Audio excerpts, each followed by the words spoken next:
সবাই বলেন আপনারা কোথায় থাকেন কোথায় থাকেন। দেখেন আমরা কোথায় থাকি, আমরা নদীর পাড়ে থাকি। ওই যে দেখেন নদী, এটা হচ্ছে শীতলক্ষা নদী।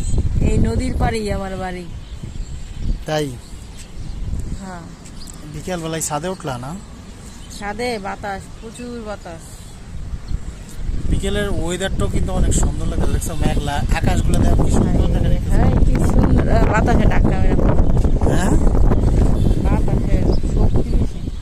বাতাসের শক্তি বেশি। কিনার দিয়ে বইলে অটোমেটিক বাতাসের ডাক্তার মানে বয়ে দেবে। যাই হোক, তো বন্ধুরা কেমন আছেন, কে আসে বিষয়ে কোথা থেকে আমাদের ভিডিওটা দেখতেছেন অবশ্যই কমেন্ট করে জানাবেন। আরেকটা ব্যাপার হচ্ছে, বাংলাদেশের পরিস্থিতি কিন্তু আস্তে আস্তে স্বাভাবিক হচ্ছে। সবাই দোয়া করবেন আমাদের বাংলাদেশের জন্য, দেশটা যাতে আগের মতো। ঠিক আছে, তাও তো মানুষ আতঙ্কের মধ্যে আছে, ঘর থেকে বাইরে যেতে পারতেছে না। মানুষের মনের মধ্যে একটা ভয় জেগে গেছে। যাই হোক, আস্তে আস্তে সবই ঠিক হবে, পরিবেশ আবার আগের মতো হয়ে যাবে আশা করি।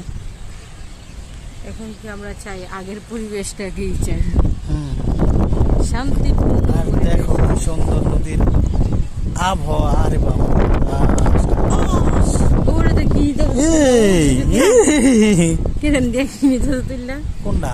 ওই যে ওই ক্রেন দেওয়া যায়, ওটা তোমার সিমেন্ট ফ্যাক্টরি, সিমেন্ট উঠাই যাচ্ছে, সিমেন্টের বস্তা উঠাই যাচ্ছে আর কি। এক বস্তা সিমেন্ট আমার দিল। সিমেন্টটা তুমি করবা কি? নদীর পরে একটু বাসা বাঁধতে নদীর পরে বাসা বাঁধতে থাকতে। তুমি যাইবা কই? নদীর পরে কই যাইবা? ওই যে নদীর পরে কই ওই জায়গায় যাইবা? মনে ওই দেখছো কাউ আর কাউ